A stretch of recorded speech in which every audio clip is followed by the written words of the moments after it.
Welcome to the Secrets of College Planning. I'm your host, Anthony Uva, and today I hope to give you some insight on college rugby and how to get to college to play rugby. Our guest today is Karen Fong Donoghue, and she is a college rugby advisor. Welcome to the show. Hi, thanks for having me. Yeah, no problem. So I guess tell everyone where you're from, first of all. Okay, I'm originally from California, so I've been here, in the Bay Area of San Francisco, and then went off to college at University of California at Davis. Sorry, something in my computer popped up. Yeah, no problem. I was there where I kind of stumbled upon this new sport of rugby. It was actually in 1997 when the first official league, at least on the West Coast for the California colleges, started. So that was kind of where my rugby career began. Okay. And it has since continued. The joke with rugby is even when you want to retire and get away from the game, it won't let you. They just keep pulling you back in. Yeah, that's great. So rugby didn't start out in California. It started out on the East Coast, or? I don't know that there is official, records of when it started. I mean, I think rugby has been around in the States for a long time. I mean, it's, even with the women's team, women have been playing rugby, but just not really, as publicized or as well known as it is now. Okay. So the year that it started at UC Davis was the first year it officially, we were a club team.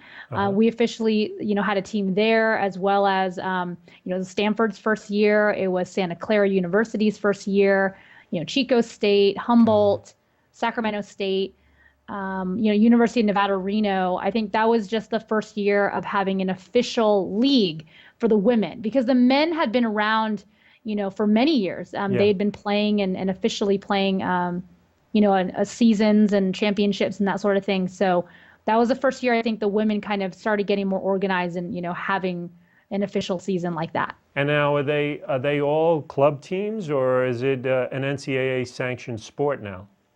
Yeah, so this is always one of those questions, as in my job that I get asked quite a bit, and this is part of the reason it is also very confusing. So currently, the way it stands, it is different for, number one, the way the men operate. It can be very different from the way the women operates, and then within each section, the way the men handle their leagues, the way teams are varsity or non-varsity, or on the women's side, it's all going to vary by school. Okay. So, as a blanket statement, 90% of any college rugby team you're going to see out there right now in the U.S., it is going to be club. And when I say club, it means it is not financially supported by the school. Right. So, for example, UC Davis, where I went, it is a club team. Every year the players, if you want to play, you're going to, pay some dues. Gotcha. They're not going to be through the roof, but you're going to pay, a nominal amount, and all that money is going to go to, paying the referee society. It's going to go to renting fields, or, if there is a stipend for a coach, those sorts of things. Gotcha. So then there are other teams that are supported.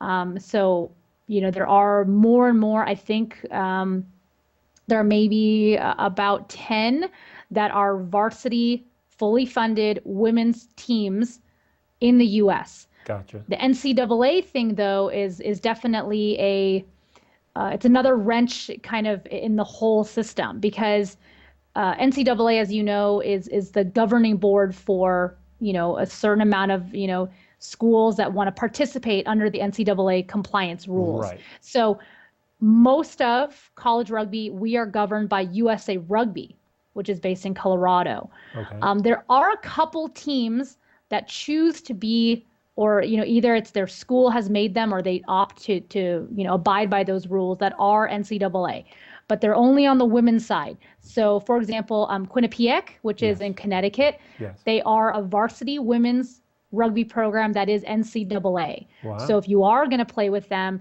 you do have to go through the standard NCAA, compliance and, eligibility and those sorts of things. But if you go and play for Harvard, which is also a varsity women's rugby sport on their campus, they are not NCAA. So it's a little bit because, as you just heard, I mean, college rugby in the States is still very much in its infancy. We are not at the place of, where football or basketball or soccer, where you have and everyone has a good understanding of how everything's going to go. Rugby is still trying to find its place, and how do we appease all of, the people that have, stakes in this. We want more people to play, and if you put too many regulations, you're gonna prevent teams from participating. So I know that that's something that everyone is trying to work out. So tell me then, as a club sport, do some schools offer money to those kids that are going on to college to play rugby? They do it more academically, I'm assuming, than they would for the sport? Right. So the way, when I work with families, one of the things I really like to communicate is, if number one, if you want to play rugby in college, you definitely can. Right there, rugby is not at a point really where, you have to have walk-on tryouts or there's going to be big cuts, or anything like that. The pool of kids that are actually playing, high school rugby is so small. Overall, every single team out there is looking for people to want to play, right? When it comes to money, if you want to play rugby and get money, the best way you're going to do that is always, without a doubt, number one, it's going to be by performing in the classroom. So merit aid is the kind of the number one way you're going to get some money, is by picking a school which has maybe a top level rugby program and maybe where you're above profile. So a good example of that is, say, there's Kutztown University, which is in Philadelphia. They are one of the top ranked collegiate rugby programs in the nation. They run a very tight ship, very good program. They, for the kids that have been applying and going to school there, they have been very generous with their merit aid. So sometimes, even from California, I'll have a kid, here in San Diego, who is a very good, academic student who is now going to Kutztown next year, or Kutztown. And they're giving him, I think he has a 40% reduction in his tuition because he's a first-time applicant from out of state. And that isn't a rugby scholarship per se, but it's something that they do encourage rugby players to think about.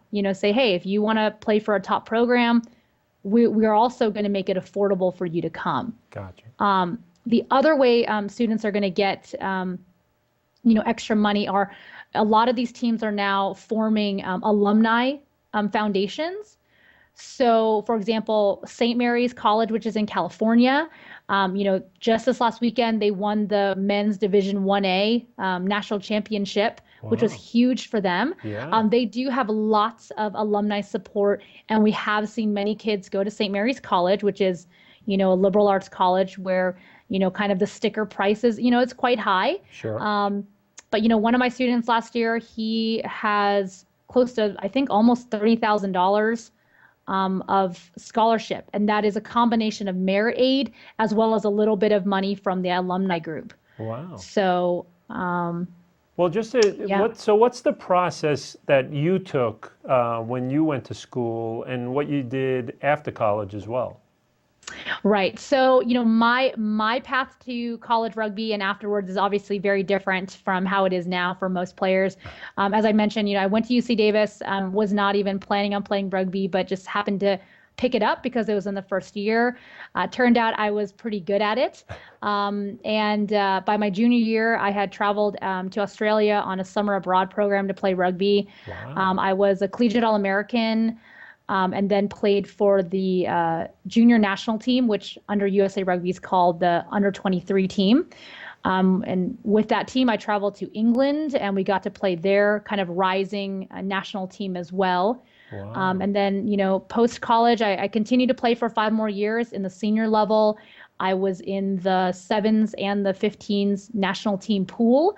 And then before long, that was when I, on a professional level, made a switch to go back to grad school. And at that time, because I wasn't training as often, I decided to pick up coaching. And so I started coaching, the youth, kind of everywhere from under eights all the way up through high school age. And I just really fell in love with coaching and working with high school kids. And, that was where I decided to get my master's and my school credential to work in a school and really help guide kids, through the college planning process. Wow. And that's kind of where I've kind of done this perfect melding now. I'm not in a school, but I am working with families one-on-one as a private college counselor, where, I basically talk about the two things I love. I talk about college and I talk about rugby. And it's kind of a perfect fit, and then on the rugby side, after about 10 years of playing at a high level, I did decide to stop playing. However, obviously kept coaching for a little while and then moved on into refereeing. And that is where I'm at now. So I do referee at the national level. And I was just telling you, Anthony, earlier, I just got back from being up at Stanford University for the last 2 weekends. Wow. Because we had the Sweet 16 and then we just had the Final Four. So it's one of the great, I think, advantages, when I get to work with a family where if they ask me, what kind of a program does St. Mary's run or University of Arizona or University of Oregon, Yeah. I can tell them, well, this is the type of team they are. St. Mary's for sure runs a fast-paced, open style of play. I know the coaches very well.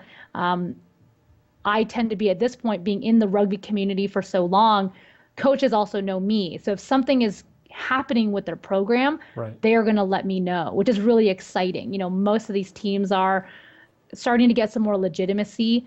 We know that, rugby is now going to be in the Olympics in 2016. And I think more schools and programs are recognizing this is a legitimate sport now. It's Yeah. not kind of something you just happen to do on a weekend.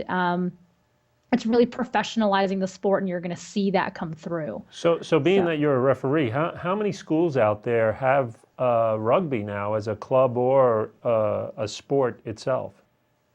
I think if you look at the total, and I thought I might have it here. I don't have it in front of me, but I know it's roughly, I think it's close to 600 plus Wow. have a team, but it's definitely a spectrum of different types of teams. On one end, I'll say, a scale of 1 to 10, a 1 is you're definitely still going to have teams out there that are more on the social side, where maybe you practice twice a week, you have a game on a Saturday, you have a go of it, but it's not very, serious or time intensive. You can go all the way up to a level 10, say at, UC Berkeley or BYU, where, it's essentially run like what you would picture a varsity football team, Gotcha. Division I football, where you are going to have off-season training, strength and conditioning, nutrition, film time, couple practices a day. Wow. It's really that type of level. So I always, tell families if they're thinking about, having their kid, if their kid is saying, I want to play college rugby, I always say you really want to get clear in your head what type of commitment you're looking for, because there is a big difference even from high school rugby, that, at this point, how we are in the States, maybe practicing 2 or 3 times a week, having a game on Saturday, to now upping it to, 25, 30 hours a week of commitment. Wow. And there are kids which I will say, really, how serious are you about playing? What are your goals? Because if you don't want to commit that much, for example, a team on that high spectrum won't be a fit, right? Right. So So what's the process that you give the families then? Is there a process that you give families that want their son or their daughter wants to play rugby at the college level?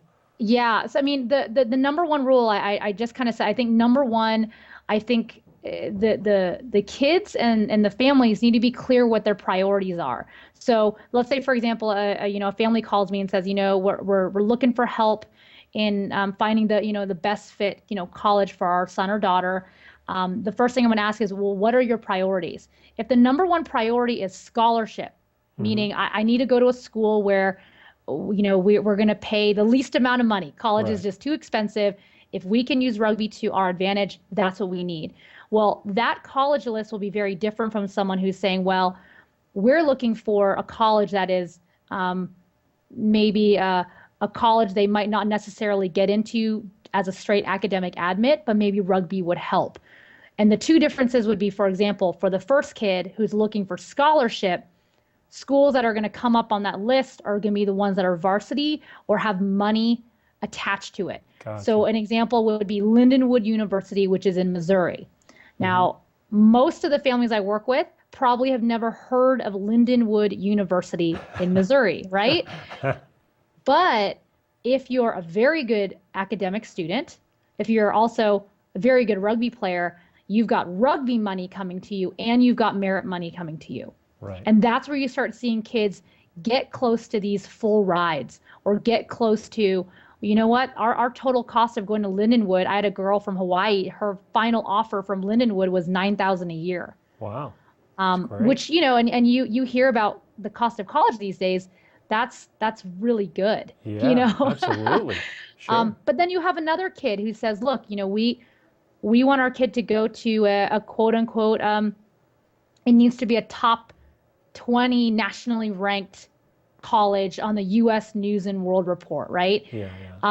And if you're a really good rugby kid, it would probably make sense for you to think about whether or not you're going to approach Cal Berkeley, you know, which is a top rugby program where there is admission support for a rugby student, where that kid may not get in on their own just from their application.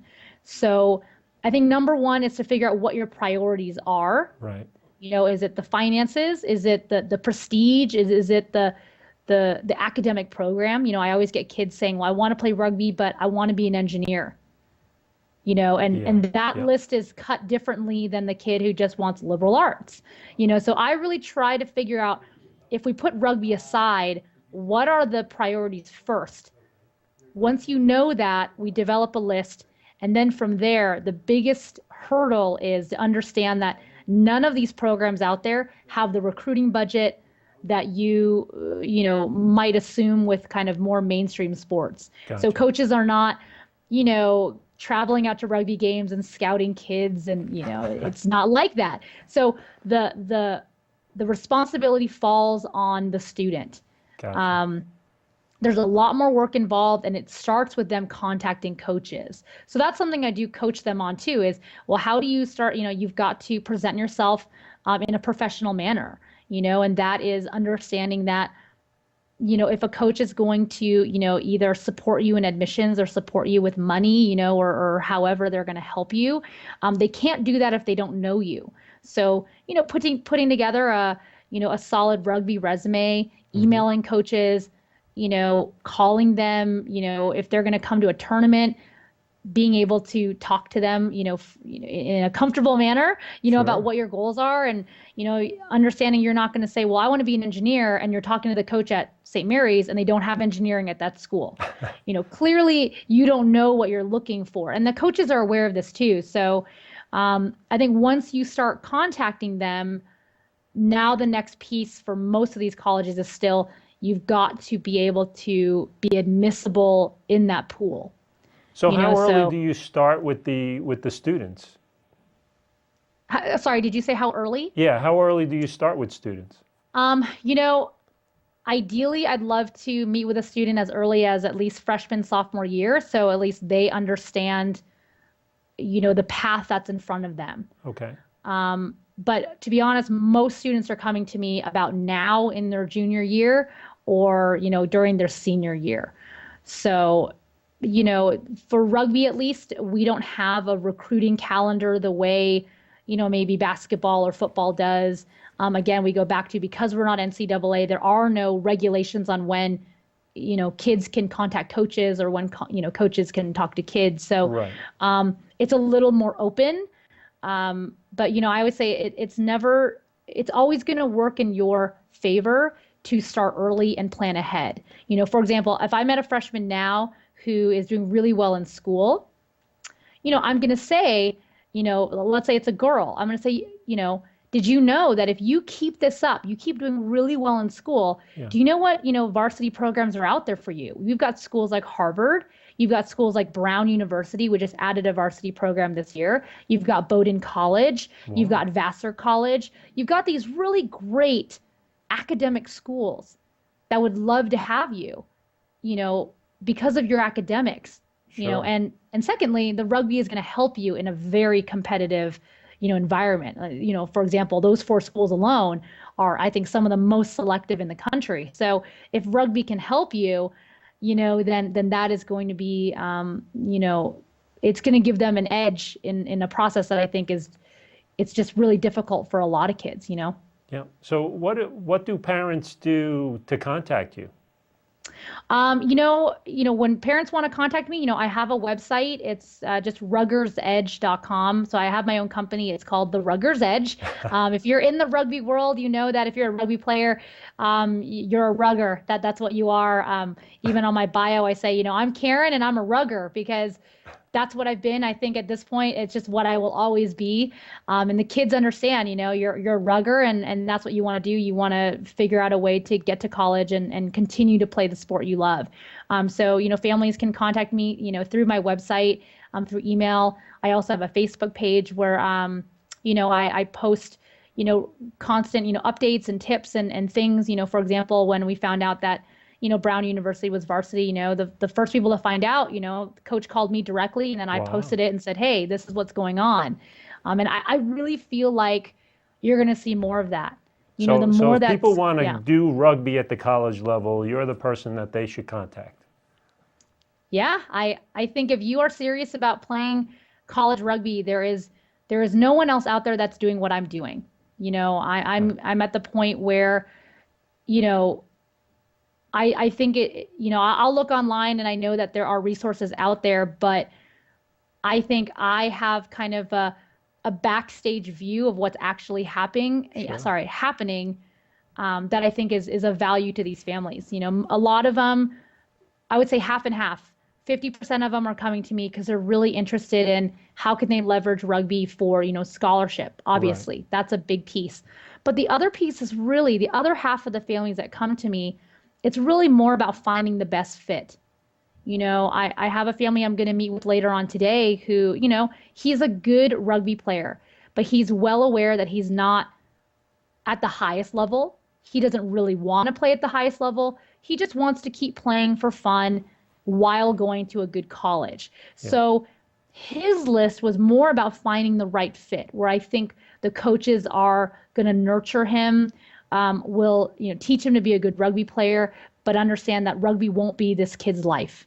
Gotcha. You know, this kid wants to, you know, maybe take part in Greek life or wants to study a very demanding major, you know, where he can't commit to 5 days a week of practice. Yes. So I think the best fit model, for a lot of families, that is a bigger reason why kids come to me too. You know, is hey, he's loving the sport. We didn't get into the sport with the idea of scholarship, so really the plan is where can he go where hey he can play for 4 years. He's not going to sit the bench, Yeah.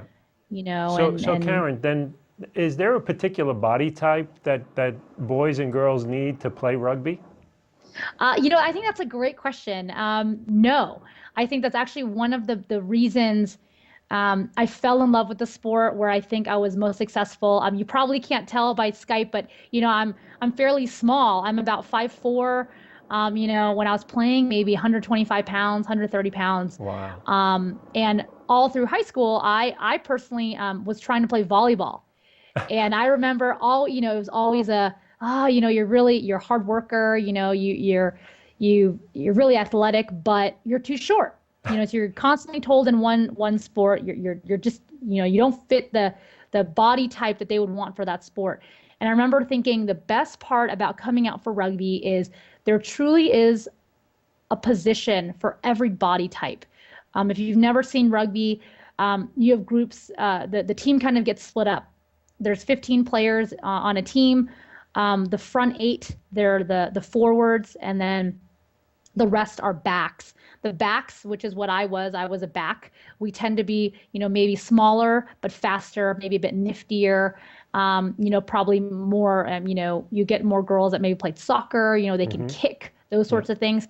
But then you're going to get in the forwards, you're going to get more of the body type that you might imagine is, from rugby. You're going to get front row players, which are props and hookers that are, maybe a bit more, bigger in size, probably a little bit slower. But it fits. We need all those different body types. Locks tend to be much taller, leaner. They're the ones that provide most of the drive in a scrum. So, you need everyone. You need someone who's tall. You also need a hooker, tends to be a little bit shorter than the prop so that they can hook the ball. So I think it's kind of a great sport for everybody, which I think is why there's such a rise in popularity. So we're coming to the end of our show. Oh, wow. Okay. And I just wanted to find out, the last question that I usually ask my guests is, what do you want to leave the parents with? What information would you like to leave the parents with? I think if there's a message I would want to leave with parents, in my work with kids, I definitely think I guess I would prefer from a college angle and also from a recruiting angle, right? That we have to see that it's the student athlete who's driving the bus. So a better result is always going to come out of, if it's a kid who's working with me, he or she is the one saying, okay, what more can I do? What schools should I research? Hey, I researched these schools. I think they're a good fit. Or I'm looking for a school that's like this. I think what we tend to see are parents who drive the bus, and it actually will hurt them in the recruiting process. For example, I had, a kid who went on a recruiting trip with their parents, and on the kind of the tour with the coach, the parents were the ones that were asking all the questions. The parents were the ones really engaged with the coach. And eventually, you know what? The coach didn't recruit this kid because the kid just kind of sat back. Sure. And, the coach, communicated to me, it really didn't seem like the kid wanted to come to this school. The parents really wanted this. So I think as much as parents, I understand they're very invested in this. And I totally see that. What you'll see is if the parents take too much ownership of it, if we don't allow the kids to take the responsibility, I think no one wins. The kid's not going to get recruited. I think they're not going to get the results that they want. And ultimately, the kid isn't going to end up where they're the happiest or the right fit. When the student's allowed to be honest with me, honest with the coach of what they're looking for, ultimately you're going to see them end up at a school, at a program where they're going to thrive, because they're the ones who've bought into it. So, Well, yeah. thank you for coming. I appreciate it. And thank you for having me. Sure, no problem. And thank you for watching The Secrets of College Planning. I'm your host, Anthony Uva. Until next time.